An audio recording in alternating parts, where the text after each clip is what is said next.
The waters of Thesara Prime had always been peaceful. For thousands of years, the Valari people swam through their world's endless oceans without fear. They built their civilization beneath the waves, creating beautiful cities of light and crystal that glowed in the deep waters. The Valari were gentle beings, with translucent skin that shimmered in blues and greens, and large eyes adapted to the darkness of the ocean depths. They had never known war, never needed weapons, and never imagined that the universe could be so cruel. Lenara floated in the central command chamber of the capital city, watching the holographic display with growing horror. Her webbed fingers trembled as she adjusted the sensors, hoping desperately that she had made an error in her calculations. But the numbers remained the same. 300 warships were moving toward Thesara Prime, and they would arrive in less than 4 days. The Korthax Empire had found them. Thessa swam into the chamber, her movements quick and agitated. She was the closest thing the Valari had to a military coordinator, though her experience was limited to organizing emergency responses to natural disasters. "The council is gathering," she said, her voice carrying through the water in melodic tones. "Morvan wants to know if there's any chance the sensors are wrong." Lenara wished she could offer hope, but honesty was fundamental to Valari culture. "The readings are accurate. The Korthax fleet is massive, larger than anything we've ever detected. They're coming directly for us." "Why?" Thessa's question was one that had no good answer. The Valari had avoided contact with other species precisely because they knew the galaxy could be dangerous. They had hidden in their remote system, hoping isolation would keep them safe. "Resources," Lenara replied quietly. "Our oceans contain rare minerals. Our technology is advanced, and we cannot defend ourselves." The council meeting was brief and filled with despair. The Valari had no weapons, no military ships, nothing that could stand against an invasion force. Their technology was sophisticated in many ways. They had mastered energy generation, medical science, and faster-than-light communication. But violence was simply not part of their nature. Even the concept of deliberately harming another being was foreign to most Valari. Morvan, the eldest of the council, made the only decision that seemed possible. "We must evacuate. We'll send out ships to carry as many of our people as we can to the outer colonies." "There isn't enough time," Lenara said, her bioluminescent markings flickering with anxiety. "We have 60 million people in the capital alone. Our transport ships can't move everyone in 4 days." Silence filled the chamber. Every Valari present understood what that meant. Millions would be left behind when the Korthax arrived. The Empire was known throughout the galaxy for its brutality. Conquered populations were enslaved, their worlds stripped of resources, their cultures erased. Lenara made a decision then, one born of desperation. "There's one thing we haven't tried. The ancient emergency frequency." The others looked at her in confusion. Thessa was the first to understand. "The Galactic Distress Channel? But that's a myth, isn't it? Something from old stories about the first civilizations?" "I found references to it in the oldest databases," Lenara explained. "Before the current empires rose, there was supposedly a network of species that agreed to help each other in times of crisis. The frequency was meant to be used only when extinction was imminent. I don't know if anyone monitors it anymore, but right now it's the only chance we have." The council quickly agreed. What did they have to lose? Lenara returned to her station and began broadcasting on the ancient frequency. She encoded their location, information about their species, and desperate pleas for help. The message went out into the void, traveling faster than light toward distant stars. Then all they could do was wait and hope. 3,000 light-years away, Jake Morrison was having a particularly boring shift on Sentinel-7. The massive space station orbited Earth at a distance that allowed it to monitor deep space communications and serve as humanity's first line of defense against potential threats. In the 3 years since the station became operational, the most exciting thing Jake had detected was unusual radiation from a distant pulsar. He was considering getting another coffee when his console lit up with an alert. Jake sat up straighter, his eyes widening as he looked at the readings. The signal was coming from an unknown source, using a frequency that Earth scientists had theorized about but never actually detected anyone using. "Amy, you need to see this," Jake called out to the linguistics specialist who worked at the next station. Amy Sullivan rolled her chair over, pushing her glasses up her nose as she examined the data. "Is this a joke? Someone using the theoretical emergency frequency from the Valdez papers? It's real." And it's definitely not human. Jake played the audio. Strange, musical sounds filled the air, unlike anything either of them had heard before. Amy's expression shifted from skepticism to excitement. My God, this is first contact. Actual alien communication. She immediately began running the signal through the translation software, though she knew it would take time to decode a completely unknown language. Jake forwarded the signal up the chain of command while Amy worked. Within an hour, Sentinel-7 was buzzing with activity. Admiral Henry Blake arrived at the communications center, his gray hair slightly disheveled from moving so quickly through the station. Tell me this is legitimate, Blake said, looking between Jake and Amy. It's definitely extraterrestrial in origin, sir, Jake confirmed. The signal structure, the frequency modulation, even the way it's encoded, none of it matches any human technology. Amy looked up from her computer, her face pale. I've got partial translation. It's not perfect, but I'm getting keywords. Help. Invasion. Extinction. No weapons. Admiral, this is a distress call. Someone out there is about to be wiped out. Blake stared at the data scrolling across the screens. Humanity had been alone in the universe for all of recorded history. Now, within the span of a single afternoon, they had discovered that not only were aliens real, but some of them were in desperate trouble. Keep working on the translation, Blake ordered. I need to brief Earth Command. This decision goes above my pay grade. Over the next 12 hours, Amy made breakthrough after breakthrough with the alien language. The Valari had helpfully included visual references and mathematical constants in their message, which provided crucial context. By the time Blake returned with orders from Earth's military council, Amy had translated enough to paint a clear picture of the situation. They're called the Valari, Amy explained, displaying images that had been included in the transmission. The assembled officers stared at the translucent aquatic beings on the screen. They're a peaceful species living on a moon called Thesara Prime. An empire called the Korthax is about to invade and destroy them. They have maybe 3 days left. Can we reach them in time? Blake asked. The station's navigation officer pulled up a star chart. It's far, but with our latest slip space drives, we could make it in about 70 hours if we push the engines hard. Blake looked around at his staff. Recommendations? The room erupted in debate. Some argued that humanity shouldn't interfere in alien conflicts they didn't understand. Others pointed out that this could be humanity's chance to make allies in the galaxy. A few wondered if it might be a trap.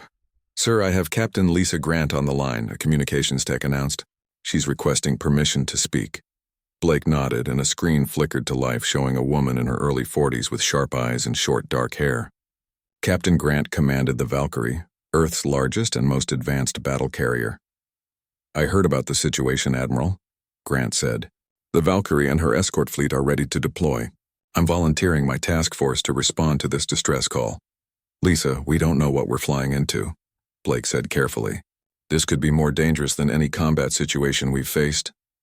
That's exactly why we should go, Grant replied. Humanity has been preparing for first contact for decades. We built ships, trained crews, developed protocols. Now someone needs our help. If we turn our backs on a species facing extinction, what does that say about us? Blake studied her face for a long moment, then made his decision. Approved. Take the Valkyrie, the destroyers Raptor and Falcon, and the frigate Endeavor. Your mission is to render assistance to the Valari and assess the threat level of this Korthax empire. Do not engage unless absolutely necessary, but if they're committing genocide, you're authorized to intervene. Understood, sir. We'll bring Amy Sullivan as our xenolinguist, and I'm requesting Jake Morrison as communications specialist. Granted. Godspeed, Captain. Within 6 hours, the task force was assembled and ready to launch. Jake found himself on the bridge of the Valkyrie, still somewhat stunned by how quickly everything had happened.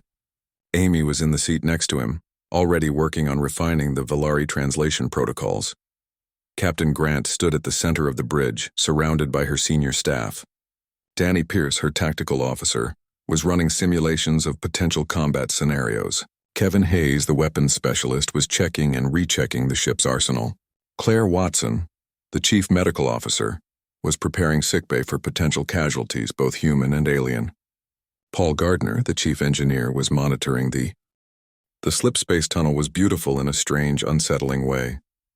Through the forward viewport of the Valkyrie, reality itself seemed to bend and twist. creating patterns of light that human eyes weren't meant to see. Jake Morrison had made dozens of slip-space jumps before, but this time felt different. This time they weren't going to another human colony or running a military exercise. They were rushing to help an alien species that most of humanity didn't even know existed yet. Captain Grant paced the bridge, her footsteps steady, despite the unusual readings from the slip-space drive. Paul Gardner had pushed the engines beyond their normal limits, coaxing extra speed from systems that were already running hot. Every hour counted now. "Amy, status on communications?" Grant asked. Amy looked up from her workstation, her eyes red from staring at screens for the past 6 hours. "I've established a basic translation matrix for Valari language. It's not perfect, but I should be able to communicate simple concepts. The hard part is going to be understanding their cultural context. Everything about them is so different from us." "Show me what you've learned," Grant said, moving to stand behind Amy's chair. Amy pulled up the data on the main screen. "The Valari are fully aquatic. They've never left their oceans except in specially designed ships filled with water. Their entire civilization exists underwater. They communicate through a combination of sound waves and bioluminescent displays on their skin. They have no concept of personal violence, none. Their language doesn't even have words for murder, war, or weapon until they encountered other species." Danny Pierce whistled low. "How did they survive? Every species has predators during evolution." "Their world apparently doesn't," Amy explained. "Thesara Prime is a moon with unique conditions. No predators evolved in their oceans. The Valari are omnivores who eat plants and small filter-feeding creatures. They've never had to fight for survival the way we did." Grant absorbed this information, her tactical mind already understanding the implications. "So they're completely defenseless." "Worse than that," Amy continued. "Violence is psychologically traumatic for them. Even witnessing aggression can cause severe stress responses. When they learned about other species' wars, many Valari needed medical treatment just from the knowledge that such things existed. And now they're facing an invasion," Kevin Hayes said from his weapons station. "That's going to be hell for them."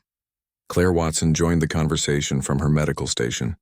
"I've been reviewing the biological data they included in their distress call.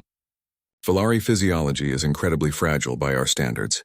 Their bones are cartilaginous like sharks. They have no resistance to kinetic impacts. A punch that would bruise a human would likely kill a Valari." "Then we better make sure it doesn't come to that," Grant said firmly. "Jake, have you managed to establish real-time communication yet?" Jake had been working on that exact problem since they left Earth. The Valari signal had been one way, a message in a bottle cast into the void.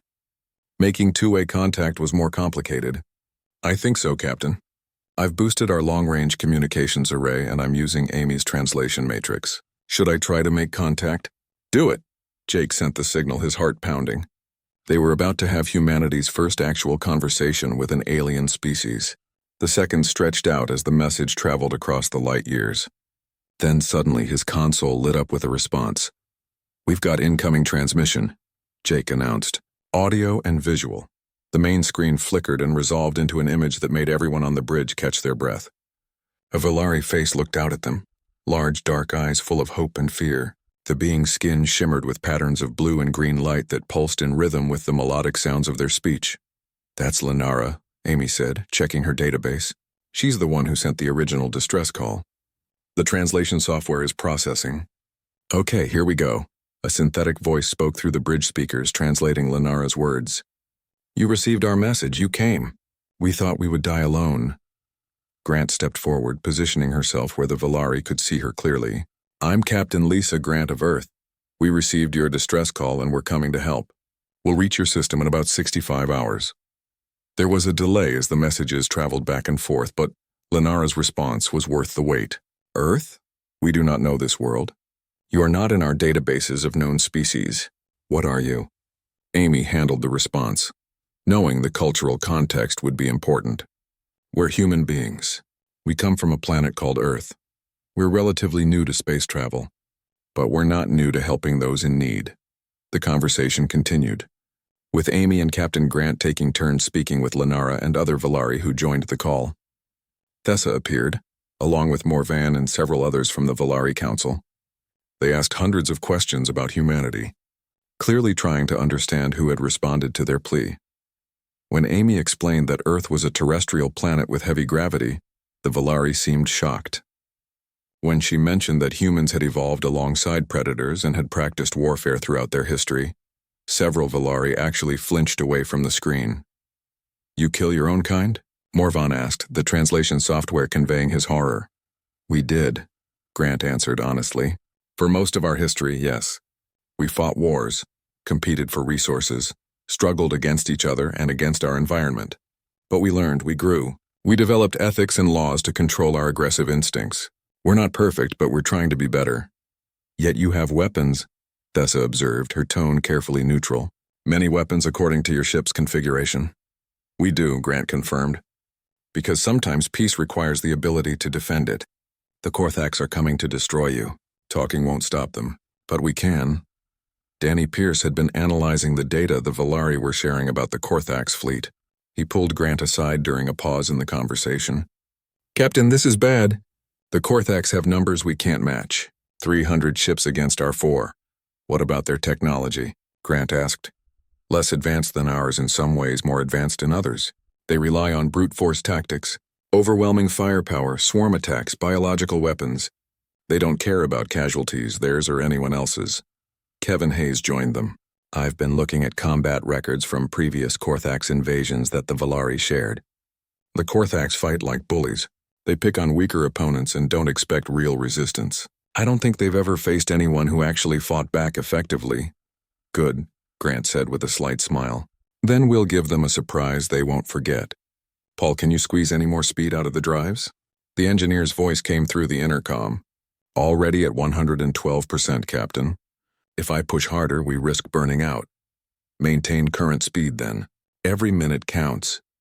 Over the next 2 days, the communication between humans and Valari continued almost constantly. Amy worked tirelessly to improve the translation, while Jake coordinated with Lenara to gather intelligence about the Korthax fleet. The two species began to understand each other, though the cultural gap was vast. Claire Watson held a medical exchange with Valari healers, learning about their advanced regenerative technology. The Valari had mastered cellular repair in ways that human medicine could only dream of. In return, Claire explained human anatomy and the extensive combat medical procedures that Earth's military had developed over centuries of warfare. The Valari were disturbed by how much human medical science focused on treating violent injuries, but they were also impressed by the sophistication of it. They had never needed to learn how to repair damaged bodies quickly because violence simply didn't exist in their society. Danny Pierce worked with Thessa to understand Thesara Prime's orbital dynamics and defensive positions. The Valari had satellites and sensor networks, but no weapons platforms, no defense shields, nothing military at all. It was like trying to defend a city with nothing but the buildings themselves. "We'll position our ships here, here, and here," Danny explained, showing Thessa a tactical display. "The Valkyrie will take the high orbit position with the best firing angles. The destroyers will guard the flanks, and the Endeavor will stay close to your capital city as a last line of defense." 4 ships against 300, Thessa said quietly. "Forgive me, but I do not understand how you can win." "We're not just 4 ships, Danny replied. "We're 4 ships crewed by humans. We come from a world where everything tried to kill us. We learned to fight back. The Korthax are about to learn the difference between conquering the defenseless and facing someone who evolved to survive." As the fleet drew closer to Thesara Prime, the mood on the Valkyrie shifted from uncertainty to determination. The crew had come to care about the Valari, these gentle beings who represented everything humanity hoped to become, a species that had evolved beyond violence, that had built a civilization based on cooperation and knowledge rather than competition and conquest. Grant assembled her senior staff in the briefing room 20 hours before they would arrive at Thesara Prime. "I want final reports from all departments." "Kevin, weapons status? All systems fully operational," Kevin reported. "Railguns are calibrated and..." The Korthax fleet emerged from hyperspace like a swarm of locusts descending on crops. 300 warships materialized in formation, their hulls dark and angular, covered in weapon ports that seemed to outnumber their windows. Each ship broadcast an aggressive energy signature, as if the vessels themselves were eager for violence. On the bridge of the Valkyrie, Jake Morrison's sensors lit up with contacts. Captain, I'm reading 287 warships, ranging from frigate size to that monster in the center that's got to be their command ship. Size comparison? Grant asked, her voice steady. Their command ship is about twice our mass. The average Korthax warship is roughly equal to one of our destroyers, but there are so many of them. Danny Pierce studied the formation on his tactical display. They're moving in standard intimidation pattern. Big show of force meant to make defenders surrender immediately. They're not even bothering with combat spreads or defensive posture. They're not expecting a fight, Grant observed. Kevin, are we ready to correct that assumption? Kevin Hayes grinned from his weapons station. Railguns charged and ready, Captain. Missile tubes hot. Point defense online. We can start the party whenever you want. The Korthax fleet advanced slowly, contemptuously. A transmission came through on standard hailing frequencies. Jake routed it to the main screen, and a reptilian face appeared. The Korthax commander had rough, scaled skin the color of dried blood, small dark eyes that held no warmth, and a mouth full of sharp teeth designed for tearing meat. Attention primitive defenders, the Korthax commander spoke in a harsh, grating language that the translation software struggled with. I am War Commander Zrathix of the Korthax Empire. This world is claimed by the Empire. The Valari will surrender immediately or be exterminated. You unknown vessels have one opportunity to depart. Leave now or share their fate. Grant stepped forward, making sure the Korthax could see her clearly. She spoke slowly and clearly, knowing Amy's translation software would convert her words into Korthax language. This is Captain Lisa Grant of the Earthship Valkyrie. The Valari are under our protection. You will withdraw from this system immediately. There was a pause. Then Zrathix made a sound that might have been laughter. Earth never heard of it. Your 4 little ships against my fleet? You are either brave or stupid. Probably stupid. Let me make something clear, Grant said, her voice dropping to a colder tone. We come from a world where everything tried to kill us. Predators, diseases, natural disasters, even the weather wanted us dead. We survived because we learned to fight back. We became very, very good at fighting. You're about to discover the difference between bullying the defenseless and facing a species that evolved to be apex predators. Zrathix's expression darkened. You dare threaten the Korthax Empire? You will be the first to die. All ships advance. Show these mammals what power really means. The communication cut off. Jake immediately opened a channel to the Valari command center below. Lenara, take your people to the deepest shelters. This is going to get rough. May the currents protect you, Jake Morrison. Lenara's voice came back, full of fear and hope mixed together. Save our world? That's the plan, Jake replied. The Korthax fleet surged forward, spreading out as they approached. Their formation was designed to surround and overwhelm, counting on sheer numbers to crush any resistance. Dozens of ships launched fighter craft, small attack vessels that streamed toward the human fleet like angry insects. Here they come, Danny announced. Enemy fighters inbound. Main fleet advancing in 3 waves. They're going to try to swamp us. All ships weapons free, Grant ordered. Show them what humans can do. Kevin, light them up. The Valkyrie's railguns spoke first. Unlike energy weapons that took time to charge between shots, the railguns could fire continuously, hurling magnetically accelerated slugs at a significant fraction of the speed of light. The first volley caught the leading Korthax ships completely off guard. The projectiles punched through their shields like they weren't even there, smashing into hulls with devastating kinetic force. 3 Korthax frigates simply disintegrated, torn apart by impacts they had no defense against. 2 more went spinning out of control, atmosphere venting from massive hull breaches. Direct hits, Kevin reported with satisfaction. Their shields aren't designed to stop kinetic weapons. They're configured for energy weapon defense. The Korthax fleet reacted with shock and confusion. They had expected the human ships to fire lasers or plasma bolts like every other species they'd encountered. Instead, they were being hit with weapons that predated space travel, but had been refined to terrifying efficiency. The destroyers Raptor and Falcon added their own fire to the barrage. More Korthax ships fell, their formations disrupting as commanders tried to understand what was happening. The Korthax had conquered 17 civilizations, but all of them had fought defensively, trying to protect their worlds while the Korthax ground them down with superior numbers. None of them had attacked. Danny, execute Combat Plan Alpha, Grant ordered. The Valkyrie suddenly accelerated, burning hard toward the Korthax fleet instead of away from it. The move was so unexpected that the Korthax didn't react in time.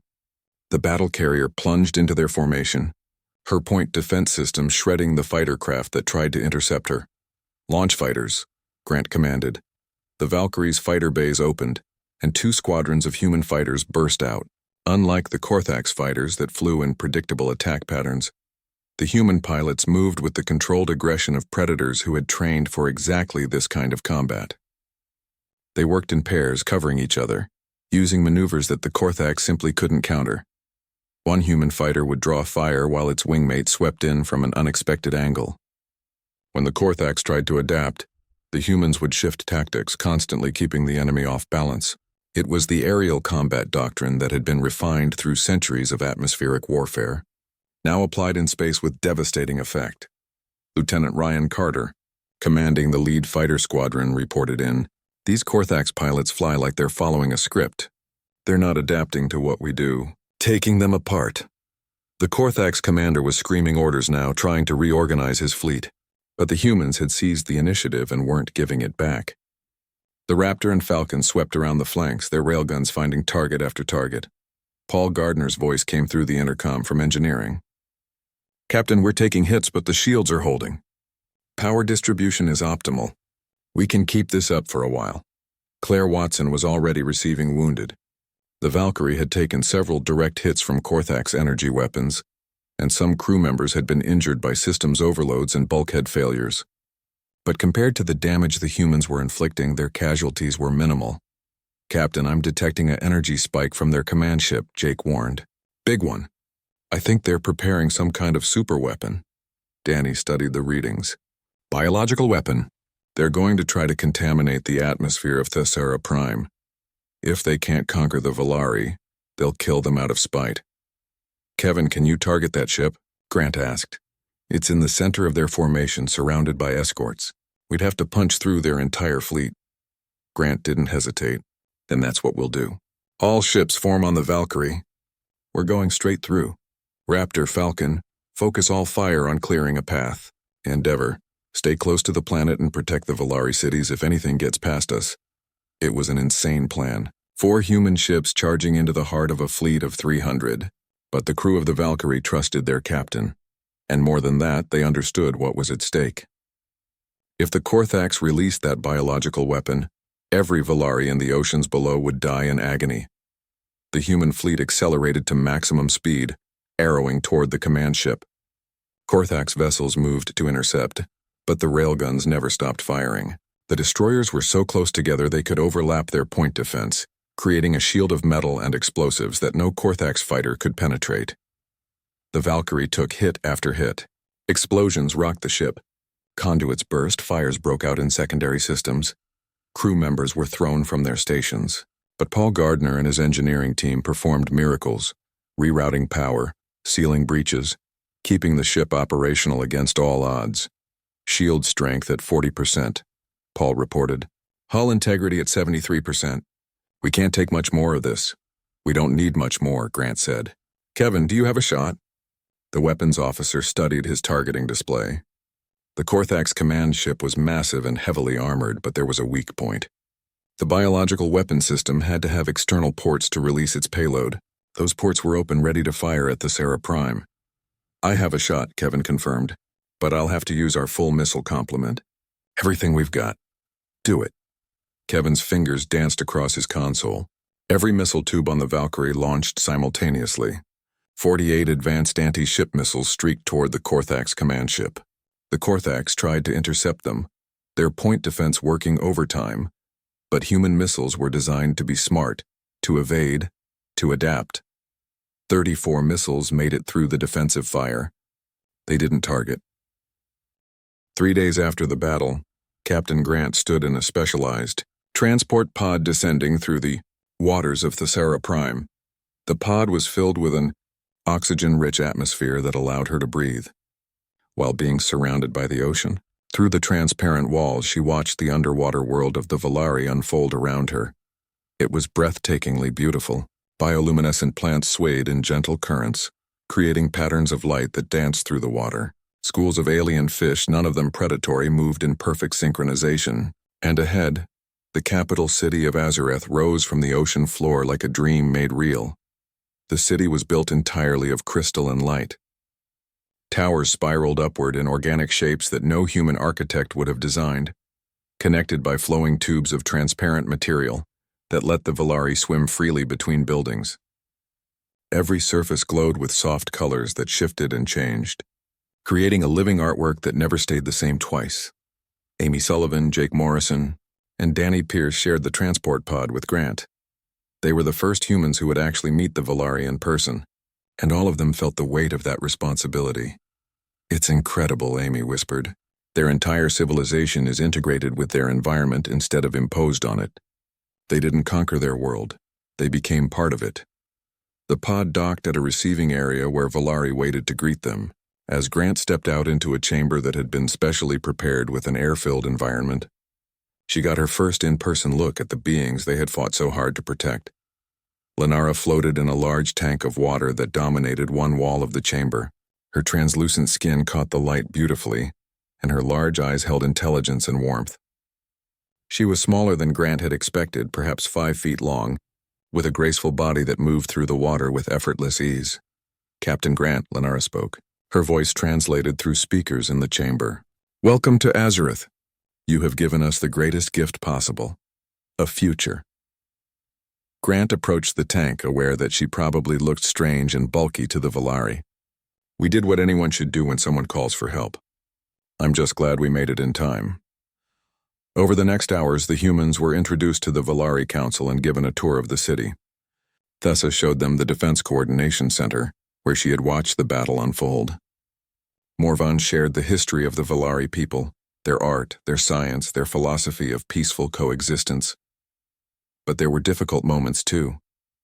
The Valari had witnessed human violence up close, and many of them struggled to process what they had seen. A young Valari scientist named Thesara asked a question that clearly troubled her. "When your ships destroyed the Korthax vessels, did you think about the beings inside? The individual Korthax who died?" Danny Pierce answered carefully.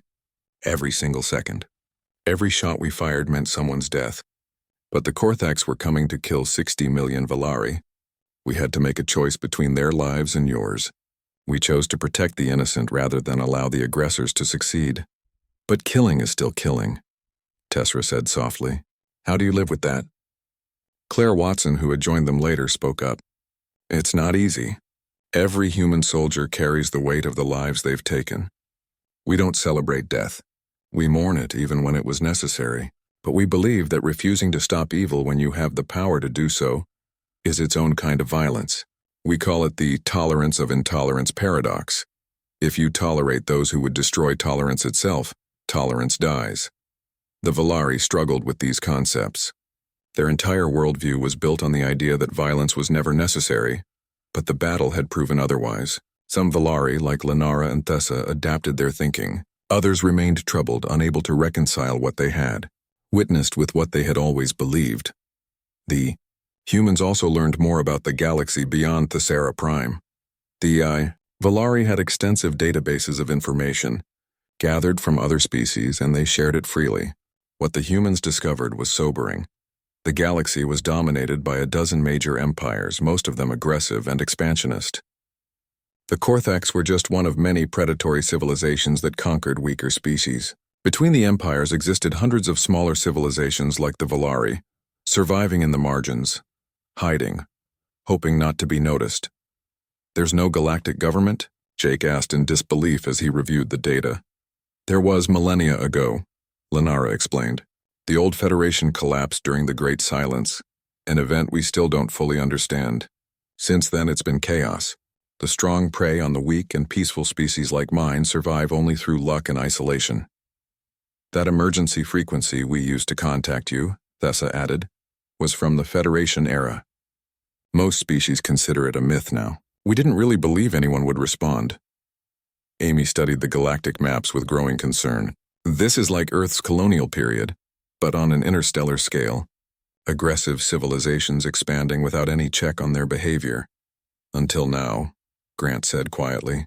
"The Korthax just learned that there are consequences for attempted genocide. Word of this battle will spread, indeed it already was."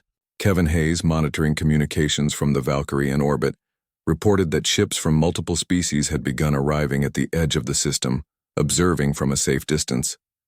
News of the battle was spreading through the galaxy at the speed of light, carried by faster-than-light communications networks. The reaction was mixed. Some species were celebrating, hopeful that someone was finally standing up to the aggressive empires. Others were terrified, seeing humanity as a new and potentially even more dangerous predator entering the galactic stage.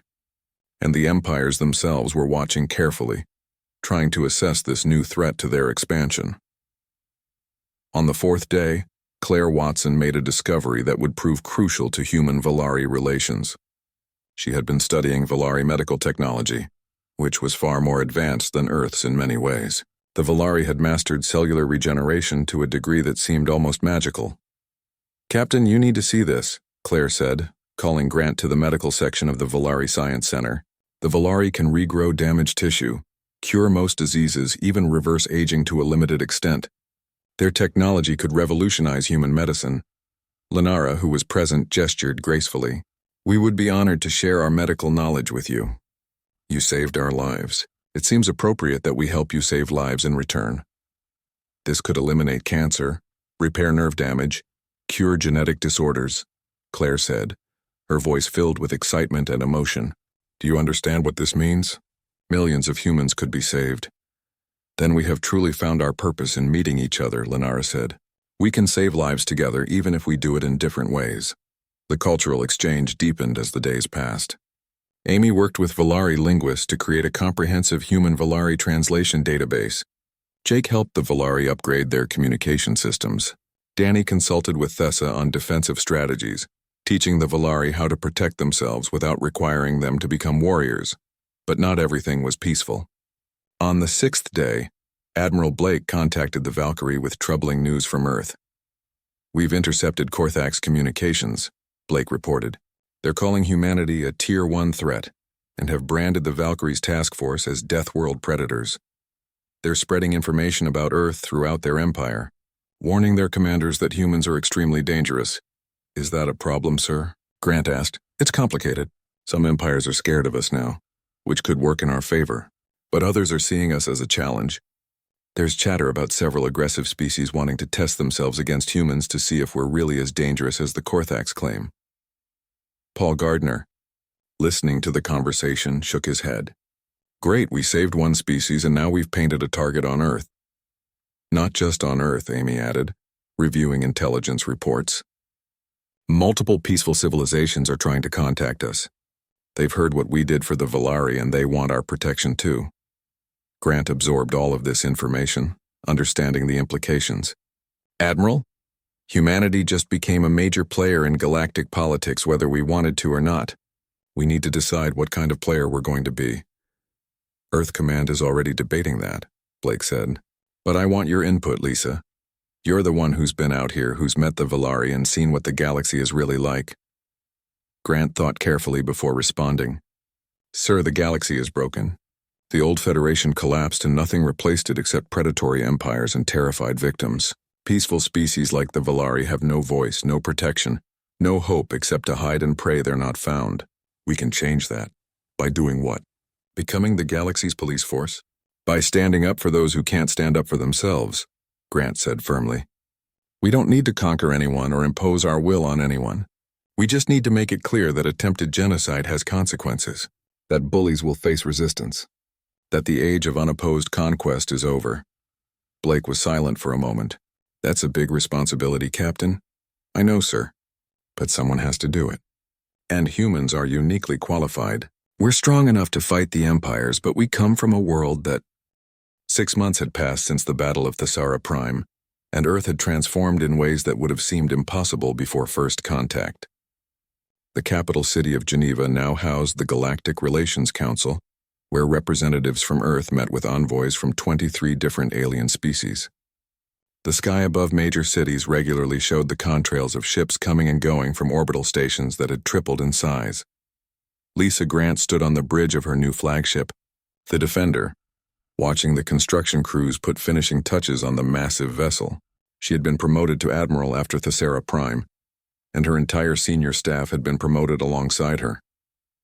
The Defender was twice the size of the Valkyrie, equipped with the latest human weapons combined with Valari energy technology. It was a symbol of what the coalition could achieve working together. Jake Morrison, now a commander, managed the communications station that linked the Defender to hundreds of ships across dozens of systems. Amy Sullivan had become Earth's chief xenodiplomat, splitting her time between the Defender and Geneva. Danny Pierce commanded the tactical division of the new Sentinel fleet. Kevin Hayes led the weapons development program that was creating the next generation of human-alien hybrid technology. Claire Watson ran the medical exchange program that had already saved thousands of lives across multiple species. Paul Gardner oversaw the engineering corps that maintained humanity's growing fleet.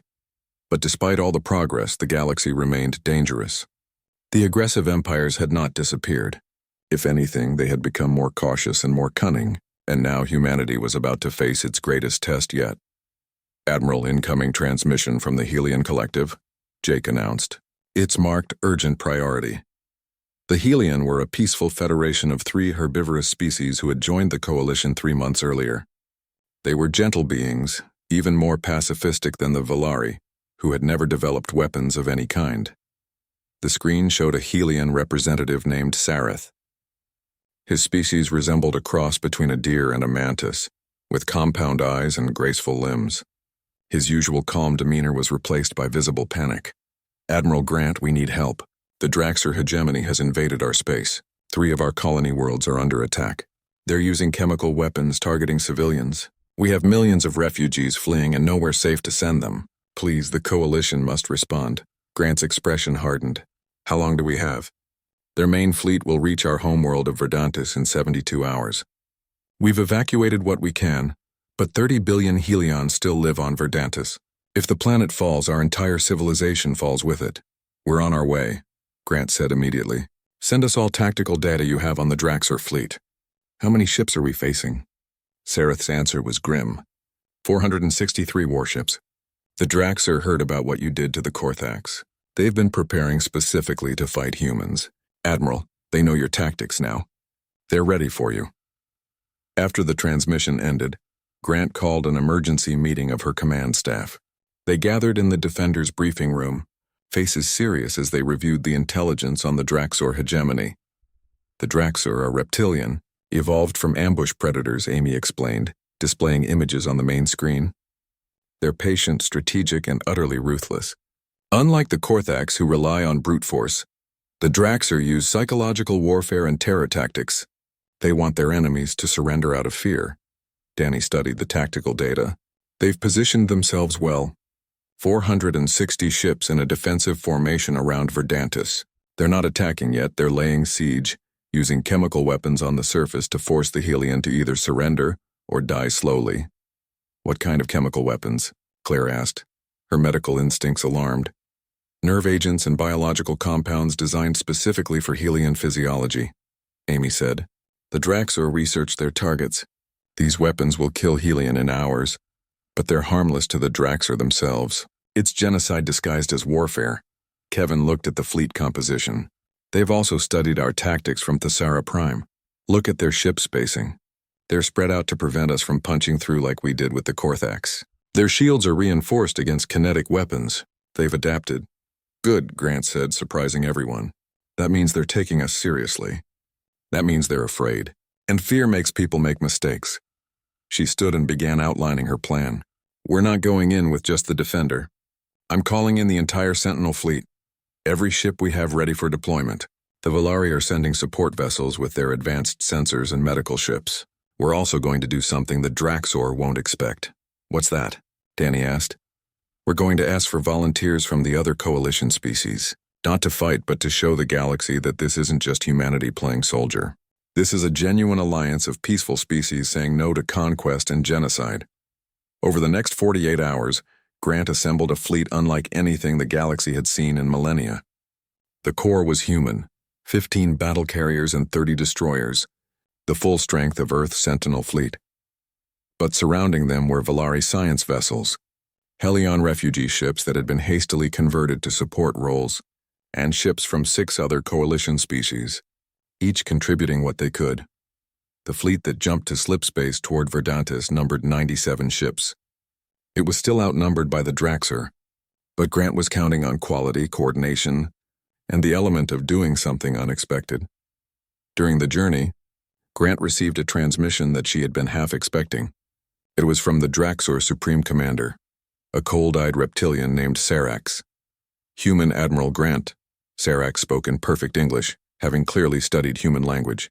We know you are coming. We have analyzed your tactics at Thesara Prime. We have prepared for your aggression. You will find that the Draxer hegemony is not as foolish as the Korthax. Turn back now or your fleet will be destroyed.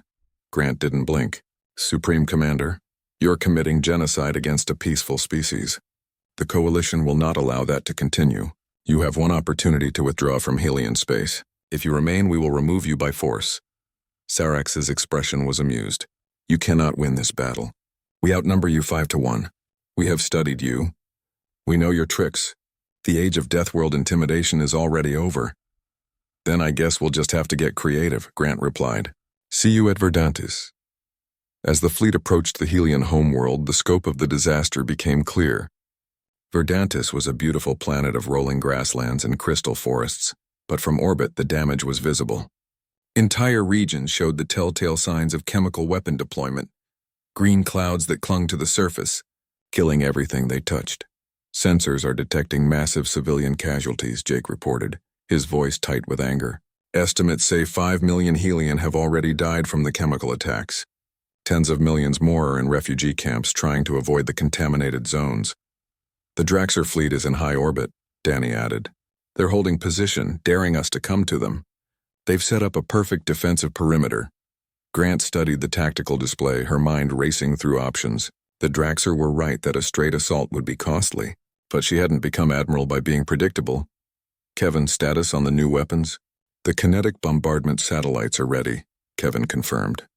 The Valari shield upgrades are installed across the fleet, and the surprise we've been working on is operational. Danny, you're taking half the fleet on a ground assault. Take volunteers from the human Marines. You're going to disable the Draxor's planetside weapon platforms. They're using those to deploy the chemical weapons. Without them, they lose their terror weapon. Danny nodded. Yes, ma'am. When do we go? As soon as the fleet engagement starts. We'll keep their attention up here while you handle things down there. The Coalition fleet moved into attack formation. Grant opened a channel to the entire fleet, knowing that this moment would be remembered. All ships, this is Admiral Grant. We're not here for conquest or glory. We're here because 30 billion innocent beings are about to die unless we stop it. The Draxer think we're just aggressive Deathworlders who fight because that's all we know how to do. Let's show them that humans fight for something bigger than themselves. Let's show them that strength is wasted unless it's used to protect those who cannot protect themselves. All ships, engage at will. The battle began with the Draxer making the first move. They launched a massive missile barrage, hundreds of warheads streaking toward the Coalition fleet. But the Valari had provided advanced sensor technology that could track every single missile.